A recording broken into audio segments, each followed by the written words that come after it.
Texan fans, are you worried about CJ Stroud moving forward?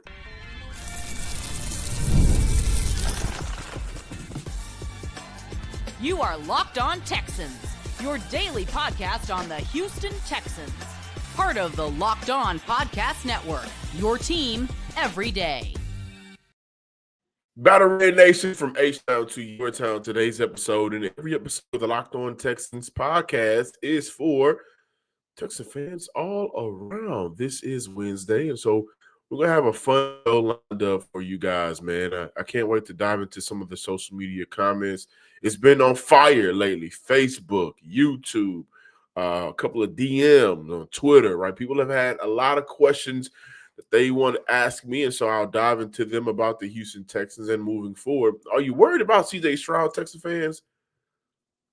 A lot of you are. A lot of you are not. And I think that there are some things Stroud did well to help Houston win this game. We cannot overlook the good, but we also have to discuss the bad. And are you worried about it moving forward? But I wanted to open up today's show just looking at what really worked for the Houston Texans. And before I do that, I have to shout out my everydayers from the Himalayas for making the Locked On Texans podcast your first listen of the day, and also making the Locked On Network the number one sports podcast network in the nation. You guys have done a great job of just pushing us forward. And then hopefully for Texan fans, your energy pushes the Houston Texans forward to a place they've been before, right? The promised land. It's kind of funny because the Houston Texans, the organization, from the quarterback, from the head coach, Nico Ryan starts every press conference off with giving glory and honor. So does CJ Stroud, glory and honor to their Lord and Savior. So this team could very well be marching on to the promised land, and thankfully it ain't going to take 40 years for them to get to it, right? But there were some things for the Houston Texans that really worked Monday night, right? And number one, I think it's the first time we've seen it all year. And the Pittsburgh Steelers allow, I think, was a 114 or 104. They allow over 100 rushing yards on the ground. But how the Houston Texans dominated up front for 4 quarters, I thought was beautiful. Beautiful. And it wasn't just the offensive line, although I'm going to dive into the O-line. It wasn't just the offensive line. I have to highlight Cade Stover blocking in conjunction with Trip Brown on the Woody Marks TD run to seal the game was amazing. Xavier Hutchinson getting in on some of those reps. Dalton Schultz in his effort. The wide receivers in their effort. Like everybody, even in the passing game, right, the running backs in their effort of just protecting the quarterback, everybody was in sync. And I don't want to say we haven't seen it before, but I don't think we've seen it for 4 quarters in a game before from Houston Texans.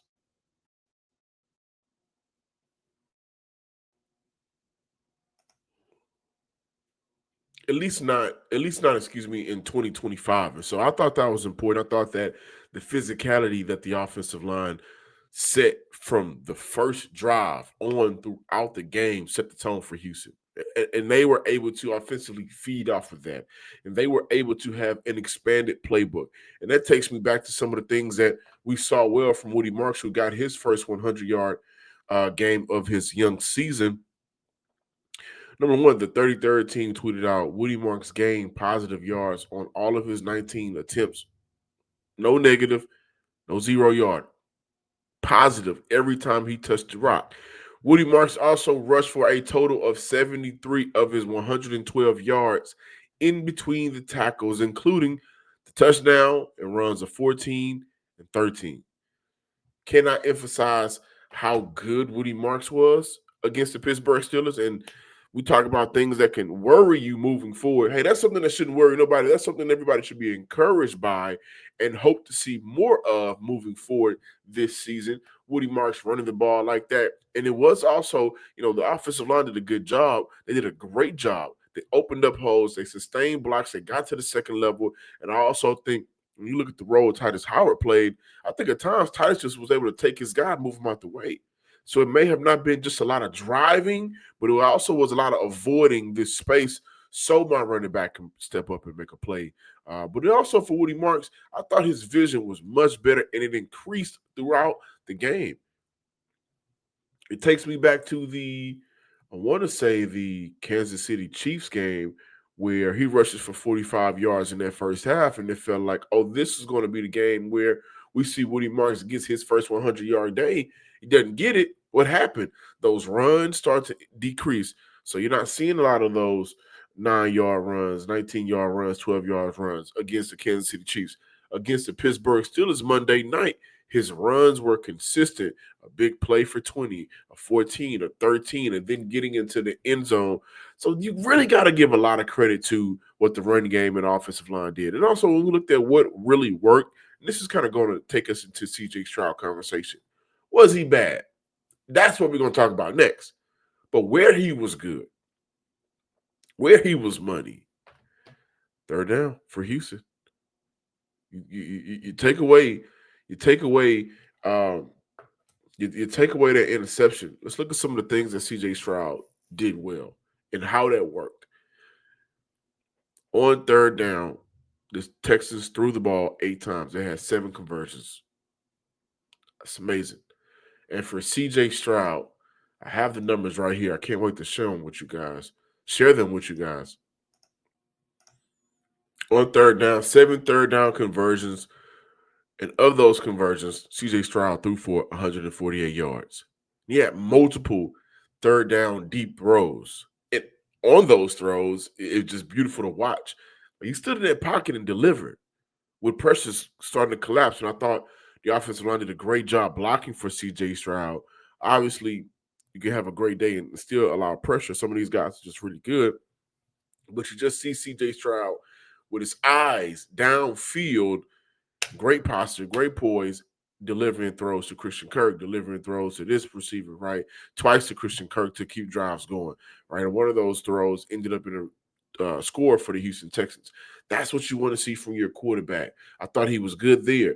Also, CJ Stroud, 10 of 17 against the blitz for 135 yards and 5 first downs. That really worked for Houston against the Pittsburgh Steelers, who threw a lot at him. They threw a lot at him to create that pressure. And you saw CJ Stroud.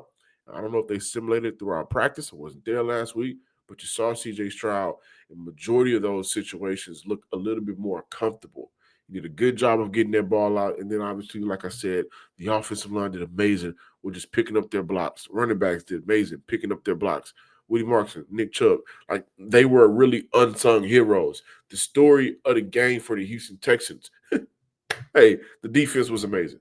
The defense was so good against the Pittsburgh Steelers that they generated a negative 33.4 EPA. That's the fewest by any playoff defense allowed in the last decade. And what's crazy about that stat, if we look at the guys that are in that mix, the Texans Monday night, the Texans 2024 wild card, LA, a negative 31.4. You get the Rams at number 3, and then you also get the Texans 2023, the wild card against Cleveland at negative 28.5. This is what they do, at least in the first round, and the defense worked, but the run game worked as well. The offensive line worked as well, and when CJ Stroud wasn't bad, when he did help lift up his team, he was good on third down. And he was good on third down in multiple ways. High, low. Get the ball out to Christian Kirk underneath. Let him run. Get the ball out to Christian Kirk over the top. Give him a great, beautiful pass. Get the ball out to Dalton Schultz. Get the ball out to all of these guys on third down. Let's extend these drives. They just got to finish. They just got to finish. And what also really worked, everybody playing as one for 4 quarters. Guys, that has been my gripe all year. And if there was a player that didn't play in unison with everybody else, it was the quarterback. We look at some of those turnovers, and again, I think on those fumbles, especially the flea flicker, you look at a great play call in that moment, right? Woody Marks, the pitch could have been better. I think there was a tight end, or maybe that was Marks that allowed that man to slip up after Blake Fisher blocked his man initially. Or you can look at a lot of different things, and I think that was just a play made by the defense on the first fumble. The second fumble, okay, maybe you look at CJ Stroud just being more careful with the ball. The interception is what bothers me the most.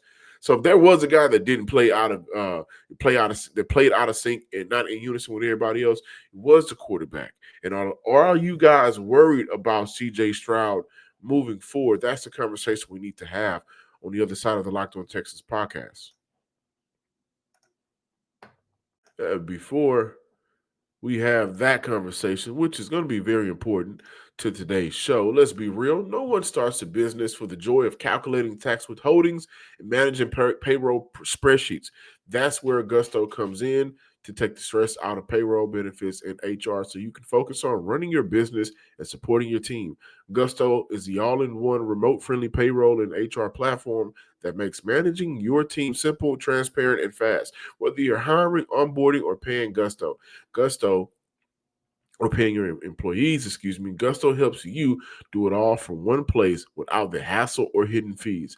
Unlimited payroll runs for one monthly price, which means no surprise charges at the end of the month, and knowing you can reach certified HR experts anytime gives you real peace of mind. Try Gusto today at gusto.com/lockedonnfl and get 3 months free when you run your first payroll. That's right. You get 3 months free over at Gusto. So visit gusto.com/lockedonnfl. That also is Gusto, Gusto, gusto.com/lockedonnfl. And also, Texas fans. Hey, it's Matt Derry from the Locked On Lions podcast. The people I love depend on me. If I'm gone, the financial responsibilities don't disappear. I didn't want my family figuring things out during the hardest moment of their lives. That's why I knew only one place to go. I chose life insurance through my friends at Ethos. Ethos makes getting life insurance fast and easy, 100% online. You can get a quote in seconds, apply in minutes, and get same-day coverage. There's no medical exam. You just answer a few simple health questions. You can get up to $3 million in coverage. Some policies are as low as $30 a month. I love the folks at Ethos. Protect your family with life insurance from Ethos now by going to ethos.com/LockedOnNFL. In as little as 10 minutes, you can get the free quote and up to $3 million in coverage at ethos.com/LockedOnNFL. That is ethos.com/LockedOnNFL. Ethos.com/LockedOnNFL. Application times and rates may vary. Welcome back, Texan fans. D'Amico Ryans talked about C.J. Stroud. He said, I love that we had some bad plays that happened for C.J. Stroud, but he didn't waver. That is who he is. He called him a resilient young man who is able to bounce back. Anybody can go in a tank. You drop the ball a few times, throw a pick. You keep battling. 60 minutes game. Made some big throws for us, and he absolutely did. There's no way around it, and Houston will need more of C.J. Stroud with Nico Collins in the concussion protocol. That fall, it wasn't a hit. It was an awkward fall after the tackle. Looked really bad for Nico, and obviously Godspeed, healthy recovery. I don't want to rush him back. His health is more important than one single game. Houston will need him past the first round if they advance. Past the second round if they advance, But Houston's going to need C.J. Stroud to be excellent. And I think if you look at all of the positives from the game, C.J. Stroud threw for 250 yards, maybe a little bit over that, one touchdown. A lot of that didn't have nothing to do with Nico Collins, right? The targets were there. And in the pregame show, I said, feed Nico. They fed Nico 7 targets before he went down. He caught 3 of them for 25 yards. And the one that pisses everybody off, and we talk about mistakes, I mentioned the interception in that red zone there, right, where Houston could possibly walk away with 3. Or if you pick up positive yards there, maybe you're bold enough to, go for it on 4th down. The game was still close at that point. But the one that pisses a lot of people off is just missing Nico underneath on a crossing route after you step up in the pocket with a higher pass. Now, I do think that 6'4" receiver frame that Nico has, there was a possibility that he probably could have been better there high pointing the ball. But, you want to put your receiver in this position where he can catch it and run, not stop for it. And so people put that on the shoulder of C.J. Stroud. But it was positive to see that, hey, a lot of the good from Monday night's game did not include Nico Collins. And I think that's a positive. And that's not disrespect to Nico or what he brings to the table, but him finding Christian Kirk as often as he did, that proves that he may be okay without Nico. And he's been okay without Nico before. I think Nico missed the San Fran game. And that was, in my opinion, Stroud's best game against a contender or against a playoff team this season. So speedy recovery to Nico Collins. Get back in healthy, and Houston will see you, need you after, they advance to the next round. Now, are you guys worried about CJ Stroud, right? And I ran a poll on Twitter, during the game. Are fans ready to see Davis Mills? A lot of fans said yes. A lot of fans said no. But I saw on social media a lot. It's time to roll with Davis Mills. You guys have said it in the comment section. You guys have said it on Facebook. You guys have DM'd me. I've even got texts and phone calls about it. Hey, man, Stroud ain't it. And every time people say that, I'm like, yeah, but Davis Mills had that great fourth quarter against the Jacksonville Jaguars, and he served his purpose in that 3-game win streak. But he's not CJ Stroud. The problem is when fans get to saying things like that, it's a problem for the starting quarterback. Not because the backup quarterback threatens a job, because he doesn't, right? And I think teams may come calling for Davis Mills this year in the weak quarterback class. So it isn't that. He doesn't threaten CJ's job. But now there's a lack of trust, I think, and faith in the starting quarterback. And that's where a lot of you guys are right now. You don't want to admit it. You want to keep it real with yourself, but you can't out loud sometimes. A lot of you guys have lost faith in CJ Stroud. And are you worried about Stroud? Here's my combat to that. This could be just a one-off. Could. I want to put emphasis on could. This could be just a one-off game where the turnovers piled up. Right? It's hard to call CJ Stroud a ball placement specialist with some of the overthrows that he's had, high sell passes, and things of that nature. He did deliver some beautiful ones, and Christian Kirk were recipients of that. And like I said, it wasn't all bad. But I think the conversation that we have to get to is $60 million for a quarterback that needs to be pulled up more times than he's been pulling the team up in the last 2 years. That's kind of hard to give out, right? I think the next game, and then Houston win that game, they haven't got past the divisional round in their franchise history. They have a strong possibility to do it Sunday at 2 o'clock. But I think this run of football for CJ Stroud can determine a lot for his future. It could determine a lot for the Texans' future. The Panthers picked up the 50th option for Bryce Young. I think that may be the best way to go, depending on how the next game or two look for Houston. If they make it to the Super Bowl, then those conversations look a little different, especially if he raises his game. And if you eliminate the turnovers against the Steelers, the game is totally different. The narrative is totally different.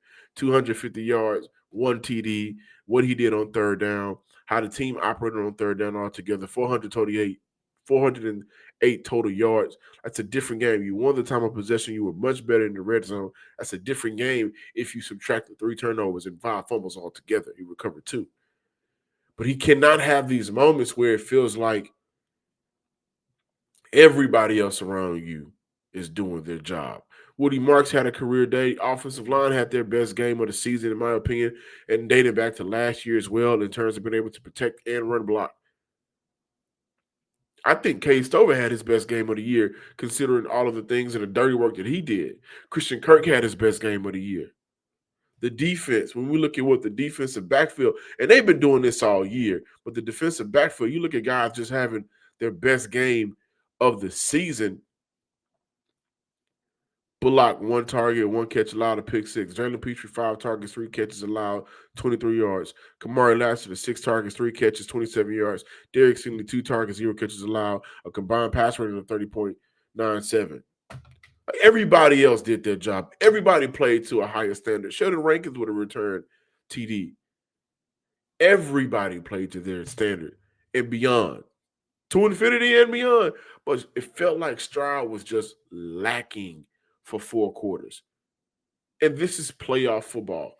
You have to be, and you have to play at a high level for the 4 quarters every game. If not, you're going to have moments where the void is there. You go into the fourth quarter and the game is a one-score possession. Why is that? Turnovers. Where did those turnovers come from? The turnovers didn't come from anybody else but the quarterback. And fans at home who've been watching football for a very long time, we've seen stories where after a while, true feelings start to come out the locker room. I think Houston is different, but I do think that I think the view is let's just get the lead and trust our defense. After the game, you heard D'Amico Ryans mention the defense and the run game. Of course, he's a physical coach. That's what he looks for, the physical brand of football, which they've talked about establishing all year. But how often this year has it felt like the quarterback has been left out of that conversation? Defense and the run game. It's been a lot this year. Now, he's had moments where it's been C.J. Stroud, and he's played better. He's played up to standard. And it ain't always been pretty around him. But the offensive line has improved this season. The first-time play caller has improved this season. So while everybody else is improving and raising their level, in a lot of moments, it has felt like during games, C.J. Stroud is just right here. And the processing of on the field is a little bit slower than it's been in the prior 2 seasons, especially when we look at what he did in his first year. So for a lot of you guys, you are worried. You guys are worried. I think Houston knows who they have at quarterback for 2025. Houston also knows what the winning formula is. The winning formula for Houston all year has been defensively, play style. First time we've seen them play up to their standard since Kansas City, where they only allowed 10 points. Arizona, they allowed 20 points. They scored 40. D'Amico Ryans wasn't happy. It wasn't happy against the Raiders. A little bit happy against the Chargers. Wasn't happy against the Colts. Starters were out there. You know, we can make those excuses. That was their standard Monday night. Run game. When the Texans run the ball well, good things happen. That's how they have won games all year, and their quarterbacks in spurts, but specifically C.J. Stroud, they're asked to not turn the ball over and be just good on third down. They're asked to manage the game for 2025. Everything could change in the offseason. Come back next year, be a whole lot better and be more, sharper under this system with Nick Caley, who's not going nowhere, so don't ask for it. I think if Houston does anything, they'll bring in an offensive senior assistant, but Nick Caley is the guy for Houston moving forward. The expectation for C.J. Stroud just needs to be a little bit higher. When we return back, we're going to dive into some of the comments that you guys have had all over on social media. It's going to be fun. Don't go nowhere. More Locked On Texans. New year, new systems. This is the time when a lot of us look at the messier parts of how we want to run our business and think there has to be a better way. And there is. Streamlining your communications is one of the quickest upgrades you can make. That's why today's episode is brought to you by Quo, spelled Q-U-O, the smarter way to run your business communication.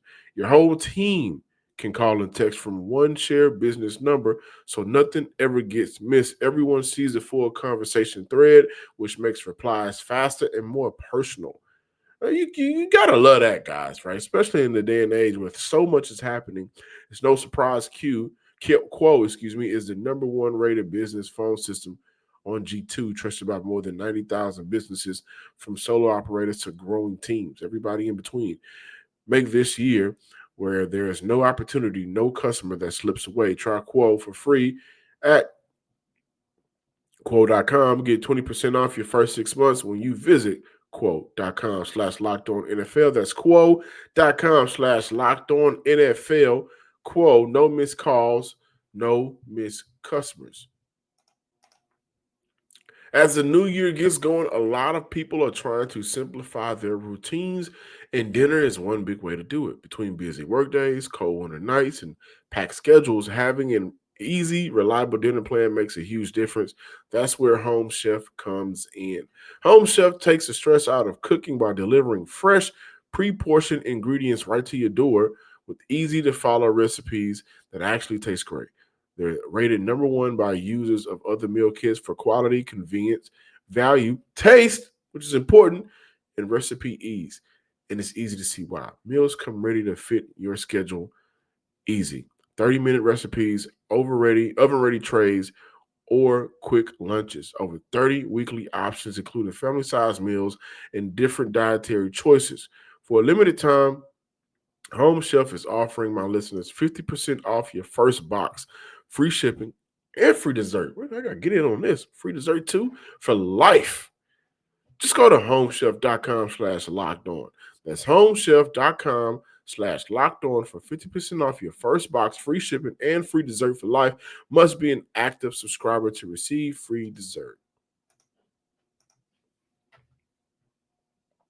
Closing out today's episode, I think it's important to talk to the people who I talk to every day, but hear back from them. You guys have been tearing it up on YouTube, in the comments section.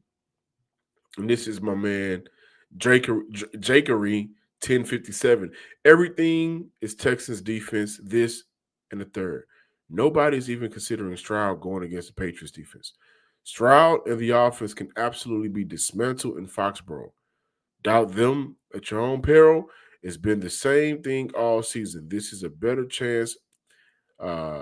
May can make enough plays versus the Texans defense more than Stroud can make against the Patriots defense. Are we going to compare Nick Caley to Josh McDaniels next in regards to offensive coaching edge? Woo! That must be a Patriot fan. That wasn't me. That wasn't me who said that, guys. So don't be upset. I think if that was a Patriot fan, I think a lot of Patriot fans, including myself, have to recognize the challenges the defensive front, how the challenges they present, the linebacker unit, the challenges they present, being led by Azeez Al-Shaair in the DB room, right? This is not going to be an easy game, I think, for the Patriots, and the Patriots have to play up to a standard and beyond. This will be, in many ways, the first team a lot of people feel like is a competitive team. This will be the hardest challenge of the year. And so we have to be careful with how we talk, Patriot fans out there. The Texans are no joke. Offense wasn't that bad. CJ was bad. That's from my man, South Park Rays. Yeah, I mean, absolutely. Absolutely. And it goes back to, are you worried about CJ Stroud? Now, when I do look at some of the problems the Patriots present, traditionally this year, and they did a much better job against the Steelers, the interior offensive line has had issues with the elite D tackles of the world. Milton Williams has been elite this year. Christian Barmore has played well this year, especially against the run. He's coming back off an injury. This will be his first game back, amongst other things. And so I do think it'll be a challenge, and you're going to need your offensive line to play as well as they did, follow up on that performance. But Stroud has to be better. No way around it. No way around it.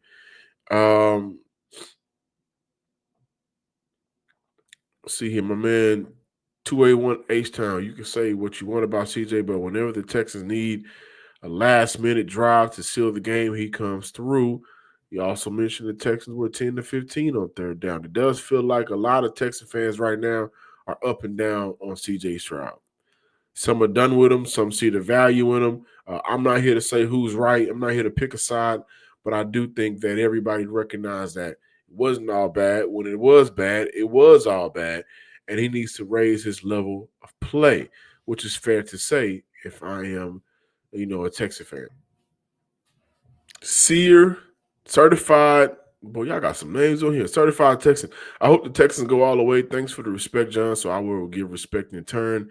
Either way, it's been a great season with you all, man. Listen, I have to respect this team. Number one, I think it would be disrespectful to come on here and talk silly as a representative of a franchise, but more so and more importantly to my heart, as a representative of the people, right? You guys have, some of y'all, my everydayers, y'all watch me for a long time here, and I'm not afraid to tell people I'm a Patriot fan, but I take pride in being able to represent and being a voice of a section of a Texan fan base. I really do. And I think it'll be a slap in the face to come on here and talk reckless. Now, we'll talk about the problems the Patriots present. And I will be honest about how those problems can affect Houston, right? But I'm not here to say or talk down on this Texas franchise, especially when right now they haven't lost a game in 2 months. I mean, it's been 2.5 months since we've seen them lose their last game. I got to be real with myself before I can be real with anybody, and I try to do that on an everyday basis. Last comment here, it was a good back and forth between Edwin Wise, 54-16. Every bad play from CJ, he made up with it, and the momentum never changed when it did. It was our way. It was followed up by Go Texans an hour later. He absolutely did not make up for those 3 idiotic turnovers. He'd have to throw 3 touchdowns to even almost make this statement valid. He tried everything he could to lose that game. Defense and running game saved him. In the story. You're right. You are right. I think there's going to be this offseason tough, hard conversations within the fan base and maybe internally with the franchise on what is the future with CJ Stroud. 3 years in a row, 10 or more games won, a playoff victory, right? He has a playoff victory in every game, right? And in those games, you look at the first 2 years against the Browns and the Chargers and his role, especially in the second half versus the Chargers and the things he was able to do to win that game. Where those conversations can be silenced, ladies and gentlemen, Sunday at 2 o'clock. Sunday at 2 o'clock. They can silence any doubt in his future as the Texans franchise quarterback. And if not, the conversation will be, okay, who do we really have at quarterback? Is he the guy? I still say he's the guy. But I can be honest about that $60 million. And the $60 million I'm referring to is the quarterback contract money that it is right now. So the market for the quarterbacks. So thank you guys for watching today's episode. Please be sure to subscribe, like, and comment on YouTube, wherever you listen to your podcast. Make sure you check out the Squad Show, follow on the Sunday's Game postcast, and also follow me on Twitter at John_Hickman12, on Instagram at Some Sports Guy. Until next time, Texas fans, peace.